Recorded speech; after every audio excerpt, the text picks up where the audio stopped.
ഈ അടുത്തായി ട്രെയിനിലെ അതിക്രമങ്ങൾ വളരെ കൂടുതലാണ്. മിക്ക കേസുകളിലും മദ്യം ഉൾപ്പെടെയുള്ള ലഹരി വസ്തുക്കളുടെ ഉപയോഗത്തിന് പിന്നാലെയാണ് പ്രതികൾ കുറ്റകൃത്യങ്ങൾ ചെയ്തിരിക്കുന്നത്. ഈ സാഹചര്യത്തിൽ ട്രെയിൻ യാത്രയിൽ പല നിയന്ത്രണങ്ങളും അധികൃതർ കൊണ്ടുവന്നിട്ടുണ്ട്. ട്രെയിൻ യാത്രയിൽ യാത്രക്കാർ പാലിക്കേണ്ടതായുള്ള ചില നിയമങ്ങൾ ഇന്ത്യൻ റെയിൽവേയുടേതായുണ്ട്. എന്നാൽ ഇപ്പോഴും യാത്രക്കാർക്ക് അറിയാൻ ആഗ്രഹമുള്ളതും എന്നാൽ ആളുകൾക്ക് അത്രയധികം അവബോധമില്ലാത്തതുമായ ഒരു കാര്യമാണ് ഇന്ത്യൻ റെയിൽവേയുടെ മദ്യ നിയമങ്ങൾ.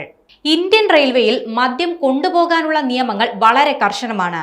ഡ്യൂട്ടിയിൽ ഏർപ്പെട്ടിരിക്കുന്ന ജീവനക്കാർ ഡ്യൂട്ടി സമയത്ത് മദ്യപിക്കുന്നത് റെയിൽവേ കർശനമായി വിലക്കുന്നുണ്ട്. അതുപോലെ തന്നെ റെയിൽവേയുടെ മദ്യ നിയമങ്ങൾ റോഡ് യാത്രയിലെയും വിമാനയാത്രയിലെയും അപേക്ഷിച്ച് വളരെ വ്യത്യസ്തമാണ്. ട്രെയിനുകളിൽ മദ്യം കൊണ്ടുപോകുന്നത് കർശനമായി നിരോധിച്ചിട്ടുണ്ട്.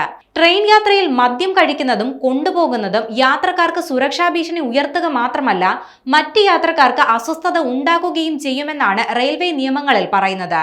ട്രെയിനുകളിൽ മദ്യപിക്കുന്നതായി കണ്ടെത്തിയാൽ തടവും പിഴയും ലഭിക്കും. മദ്യം കൊണ്ടുപോകുന്നതായി അറിവ് ലഭിച്ചാൽ 5000 മുതൽ 25,000 രൂപ പിഴയും ചുമത്തും. മദ്യനിരോധനമുള്ള സംസ്ഥാനങ്ങളായ ബീഹാർ, ഗുജറാത്ത്, നാഗാലാൻഡ്, മിസോറാം തുടങ്ങിയ സംസ്ഥാനങ്ങളിൽ മദ്യം കൊണ്ടുപോകുന്നത് ക്രിമിനൽ കുറ്റമായാണ് കണക്കാക്കപ്പെടുന്നത്. ഇവിടെ മദ്യം കൈവശം വച്ചേക്കുന്നതായി കണ്ടെത്തിയാൽ പോലും നിങ്ങൾക്ക് പിഴയും തടവും നേരിടേണ്ടി വരും.